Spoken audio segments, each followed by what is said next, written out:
Well, well, well. Drama in the final over tensions flaring, tempers flaring, and in the end, the Rajasthan Royals have done what we expected them to do after scoring 222. They won the game by 15, but it had its moments in the final over. Massive moment as we thought maybe the improbable 36 of 6 was possible when Obed McCoy delivered what clearly looked like an above waist high full toss. You saw what Rishabh Pant made of it, what the Capitals made of it. In the end, it almost seemed to disrupt Rovman Powell's hitting. So there's plenty to talk about as 429 runs are scored at the Wankhede Stadium in a cracking game between Rajasthan and Delhi. On Maruti Suzuki presents ESPN Cricket for T20 Timeout, powered by Eco 5G, Ben Cutting and Wasim Jaffer. Rishabh Pant is, as I speak, speaking to the host broadcaster, and I'm sure he has a lot to say.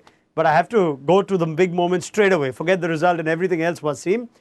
Please sum up that moment after the third six was hit and Delhi's demand for a no-ball check. Well, I think they were, quite right in their demand of asking that no ball to be checked. I think the umpire made the mess. It did look a no ball. And, if that no ball was given, 17 or 4 was easily gettable, because in that hitting mode, Roman Powell could have easily hit 3 sixes there out of 4 balls, and exactly what Dhoni did yesterday, 16 or 4, and Roman Powell on that mood, 17 or 4 looked like gettable. Yeah, let me get your first thoughts, Ben. Might be a different game from 18 of 3 to 17 of 4 with the next ball being a free hit. Yeah, you're right. Might have been disappointing how it all played out. I think it was a very good game of cricket up until those last couple of balls, and whoever that was wandering onto the field. I thought that was quite embarrassing for Delhi in the end. Praveen Amre, of course, former India cricketer and has been with the Delhi Capitals a while now as batting coach, was sent by Rishabh Pant to have a word with the umpires. It's not the first time someone from the dugout has walked on to protest an on-field umpire's call. We go back to MS Dhoni against the Rajasthan Royals. This just happens to the Rajasthan Royals, I think. And we saw what happened back then. But let me just get to the incident. Ben, if you were in that Capitals dugout, or if you were one of the batters out of the middle, how furious would you be that the umpires are not even looking to refer that? Surely they're within their rights to refer. If I know the laws correctly, it's not like they only refer just for the wickets these days. They do check waist-high full tosses. Yeah, man, if I was the batter, I would have been absolutely furious, and I probably would have given the umpires both barrels, and I probably would have missed the next game for it and slid down the fair play award ladder. But unfortunately, their call was wrong. It would have been good for the game had it been made right. It wasn't, but you've got to stick with it regardless of whether it's right or wrong and deal with it after the game. I think the way it was handled after the call was made, that they weren't going to go upstairs and overturn it, that's the end of the decision, because they're not going to overturn it from there on in. Was that an error of judgment from the umpires, Wasim? Because you have two Indian umpires. Nitin Men's on the elite panel now, but Nikhil Patwardhan is a domestic umpire at Square Leg, who clearly is convinced that this is a legitimate ball. Should they have, in the moment, referred this upstairs?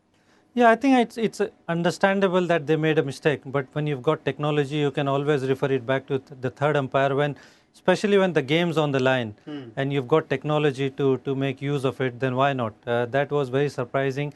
It's okay, you probably with the naked eye, it did look probably waist high or below waist high, but you can always refer it to third umpire and get it checked. There's nothing wrong in that.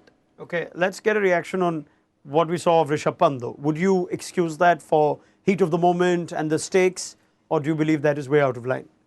I think for him to calling the players inside, that was way out of line. I think that we don't want to see that. I mean, the game needs to go on. It's understandable, sometimes the umpires make mistake. You got to take it in the spirit of the game. But yeah, I think that was a little bit out of line. Ben, you agree with that? Yeah, I would. Yeah, I think very embarrassing for Delhi, very embarrassing for the umpires in particular. I think everyone will get away from the heat of the battle tonight, settle down and realise what's happened and the mistakes that were made, and hopefully that we don't see that again. Yeah, I mean, IPL's had a history of being marred with almost unnecessary controversy when it comes to officiating.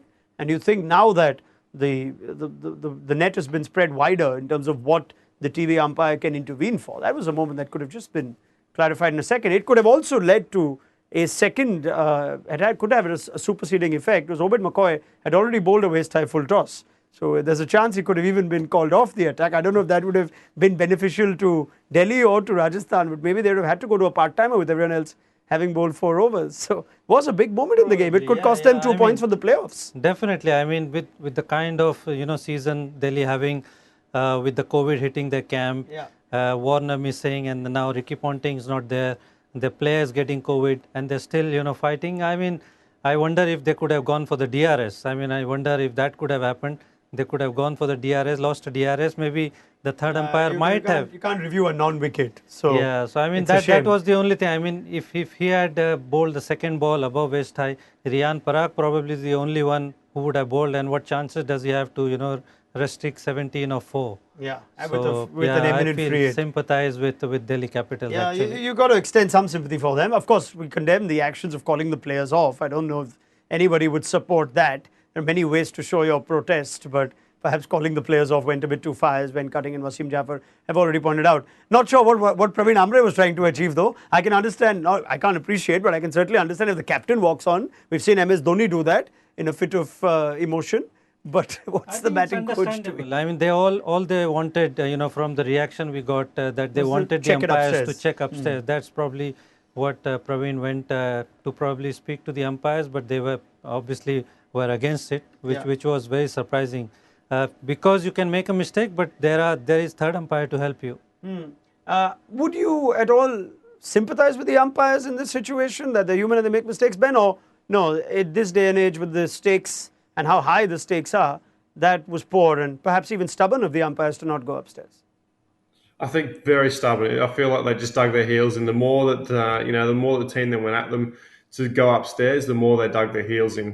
With technology these days, just take it upstairs. It's the heat of the moment. You don't know what you're seeing, and that's in that sort of situation. Just let the technology take over, because that's what it's there for in the first place. They do make mistakes from time to time, wide calls, no balls, LBWs, all those sort of things. But that's a very different call when you can quite easily go upstairs and it's black or white. Wasim? Yeah, I mean, we've seen, Raunak, it happened so many times that umpires, when the balls, they're not sure whether it's below the waistline or above. We have seen in the past that they've gone to the third umpire. So when the game's on the line, why not? I mean, that's what surprises me. It's okay, you made a mistake, but you've got facility. Why not use it? And I'm quite sure it happens even without a wicket now. Now, earlier they used to only go up, or they could only go up if there was a wicket, but now they check all these things. Yeah, so, well, assuming that is correct, and I think we are right on that, then it's a real shame that that's been the first sort of 5 or 7 minutes of the discussion after such a cracking game. I mean, who knows, 17-4 is still a long shot. You still back the bowler to defend it, but could have been a different game, could have been seen something spectacular had a little common sense or a little presence of mind from the umpires prevail. What's probably worse is the umpires will get away with this, but a couple of players will have heavy fines. I don't know what sort of impact that will be. But well, I'm not too sure. Probably Nikhil Patwardhan, he won't get many games in the IPL because it's such an important decision. Yeah, but definitely Pant and few others as well. You never know. Roman Powell, he might have said something in the heat of the moment, so he might get reprimanded as well. Yeah, that's all. We tend to go after the players in these things, but you could see emotions were high, and 2 points lost for the Delhi Capitals. Let's be fair again. The Rajasthan had their moments. They were ahead of the game by and large. So now let's move that incident out and look at it in isolation. It would have helped if Ricky Ponting was around. I wonder what would have happened then. Ben, would you like to speculate before I move on from this? What would have happened if Ricky Ponting was in that dugout today? What a game for him to miss. Yes, he certainly would have been watching it back in his hotel room, cooped up. I think he's got 5 or 7 days to isolate now. So he would have been disappointed, I think, with how the end of that played out. But they would have taken some positives out of it from a team performance as well. Yeah, right. Let's go to the game, right? There's plenty to discuss from it itself. And fair to say, Wasim, Delhi were in the chase. It's not like they were completely out of it. This wasn't a dull or a monotonous game. It looked like Rajasthan just kept delivering blows at crucial times. Yeah, I think Ashwin picked up two important wickets, in my opinion. Those guys who play spin well, Sarfaraz and Shaw. Shaw was looking really good. I thought Prasidh Krishna was just outstanding from bowling's perspective. Getting Warner out with that round the stump, cramping him for room, and that 19th over, bowling that maiden and giving 36 runs for Obed McCoy to bowl in the last over. So he was outstanding. But I think one of the guys probably getting 70 or 80 in the top order would have made it easy. I think Roman Powell came at the right time, 15th over. Probably that's the right time he need to enter when he bats. But if he had there a couple of wickets in hands, you never know. They would have probably chased it down pretty easily. Yeah, I mean, quality of bowling shown, just more penetration, Ben, in the Rajasthan bowling, managed to get wickets crucially. I think so. Yeah, they were 1 for 43, 2 for 48, 3 for 99. It sounds okay, but when you're chasing such a big total, you just can't afford to lose that many wickets early on through the piece. I think they certainly bowled better second innings than the team did the first innings. A lot more changes of pace, using the wicket a bit more, using Chahal, not afraid to toss it up either and get the ball to turn. Yeah, I think Prasidh Krishna, Ben, fair to say, showed a good example of what you were saying you were disappointed not to see from the Delhi Capitals. There were a lot of other plans he went to. He bowled a full over right arm round the wicket, the penultimate one, which was a maiden. I mean, that was crucial as it turns out. You get even 7 or 8 of that over, and Roman Powell's looking at a much more gettable equation. So you saw the best of Prasidh Krishna when it came to, say, defensive bowling in difficult conditions. That's right. The average bowler was going for 10, 12 and over, and he's gone 3 for 22 from his 4. So, fantastic figures, and it was very good to see because, he had a tough year last year in the IPL, particularly bowling in the death for KKR. So the way he's turned it around this year and really shown what he can do and what he's capable of is very impressive. He's been picked up for good money, 10 crores from the Rajasthan Royals. So there's also the auction pressure. He's looked at as part of the scheme of things, Wasim, for the Indian team too. And after having a few dull games, we've seen the best of him today. I think so. I think he bowled really well. He changed angles, like I said, to Warner. He came over the stump, and Warner used him really well, hitting him square of the boundaries.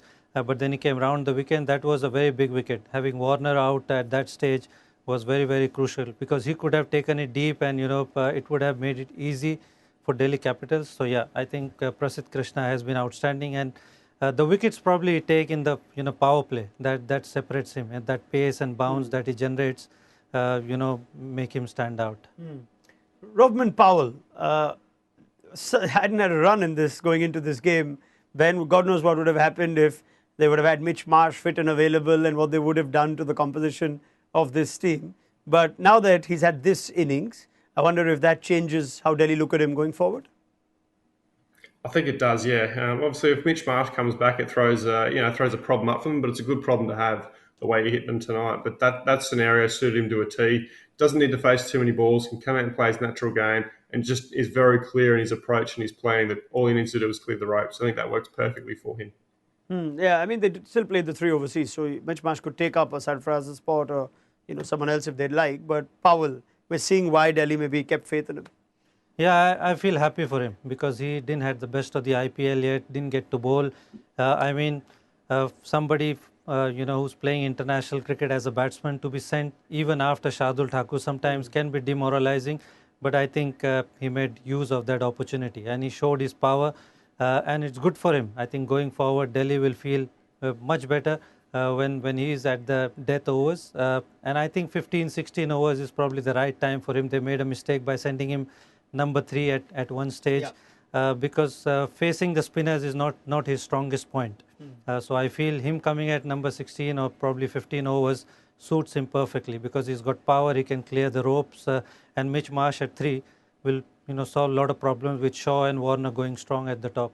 Yeah, fair enough. Obed McCoy on the other hand, would you have an impact? Would you have a verdict on him? Because there have been 2 really tough overs he's had to bowl. 20th over against Umesh Yadav that day where he came a hit away from losing it, and then today was a day. I mean, are you going to look at that position or are you going to give him a little leeway? I think you got to give it to him that, he had a bad day. He had a very, very ordinary over where he bowled that 5 wides, pitched it, absolutely slipped his hand and went. But you got to give it to him. I hope he comes back. He's got variety, he's got variations, but I hope he comes back. He needs, couple of forgettable games, but I hope he comes back stronger.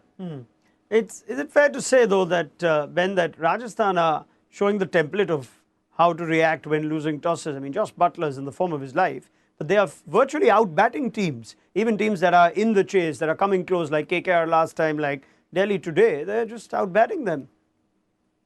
They are 100%. You're spot on there, and that's why they are where they are on the ladder. at almost the halfway point. So momentum is a huge thing in the IPL. They could quite easily slide the other way too if they have a couple of lean games and don't put the runs on the board that they have been. That really opens up the bowling, still disappearing for 200 each game. If they can still hold their nerve and hold their place on the ladder, if the batsmen are not firing. Do you sense, Ben, now teams are going to have to look at Rajasthan differently because they're going to have to look at Josh Butler differently. He's in a different league at the moment. So I wonder if Delhi would be thinking, maybe we should have played, an outright seamer. At the pre-show, we were saying it's at the expense of Brovman Powell. But the fact is, you need some sort of quality or game plan to get the best out of Butler because this looks like a man on a different planet at the moment. That's right, and you need to get him early. You have to get him early in the power play while the ball is hard and the ball is new. Because if you don't, he's just running away with the game. He spends time at the crease. He's obviously very comfortable in how he's batting and where he's batting. So you got to just get him early. Waste the ball, trying to knock him over the first couple of balls. Teams are going to surely have to think about this. They play RCB next. That'll be a cracker between Rajasthan and Bangalore. But certainly teams are going to have to spend a lot of time trying to figure Butler out, Wasim. Yeah, but Raunak, I wonder what they can plan. They can only probably bring in spinner or maybe a mystery spinner. They've got Hasaranga, who can probably is the only guy who can bowl in the power play. Something for them to do out of the box. But anything other than that, there's nothing else they can do. And if Josh Butler is in this form, I don't know how you can stop him. So I wonder what teams can do. Yeah. Other than throwing, the mystery spinner or a leg spinner into the power play. But in this form, he's taken Kuldeep Yadav apart and he's taken a lot of other bowlers apart. So I wonder, I really feel for the bowlers. Yeah, you've got to. It took a moment of brilliance from Lockie Ferguson to get him in a chase. And otherwise, his only other low scores when he virtually just missed a straight one, I think, against Avesh Khan when the Lucknow team was playing, or Chamira, one of the bowlers, but he just missed a straight one. Anyway, maybe they should not let Butler bat first. That's their best chance. Rajasthan are winning everything batting first. Just before I wrap up, though, key moment in the chase you think was the wicket of Rishabh Pant. We've already discussed Warner and Shaw as big wickets and big moments in the chase. Wasim, it just feels like Pant has these soft, almost dismissals. Now, would you credit the bowler for outsmarting him there, or do you think Pant, once he's got a 44, looked good? Had he batted a bit deeper? You never know. I think he need scores of 70 and 80 and take the team through. We have not seen that from Pant for a while now. One or two occasions, but he hasn't finished games like maybe David Warner has done and the other batters have done. We need to see Pant, especially in T20 format, to have 70s or 80s not out and finish the games off. That is one box which I feel Rishabh Pant need to take. Ben, something missing in Pant, the finisher? Is he living up to sort of what you expect of him, especially in these sorts of chases? Not quite yet. Look, he's getting there. I think, particularly when you're setting totals or chasing such large totals, you really need one of your top four, one of your top five to put on a 70 or an 80 and a 100-run partnership at some point with someone. That's how you get the big totals. Then he's not quite there yet. He just looked quite tentative the way he got dropped before that, a fine leg, trying to turn one around the corner again. I prefer him to go back and play his natural game rather than trying to be cute with it and playing the run rate card. All right, points table will reflect that the Rajasthan Royals are right up there. They've picked up another win and they have displaced the Titans on net run rate. So that's 10 points to Sanju Samson's side. And the Delhi Capitals, who are at 6, would be looking bad at more than one result now, which they feel they should have gotten over the line with. Maybe Rajasthan would have won anyway, but we never know now for sure, will we?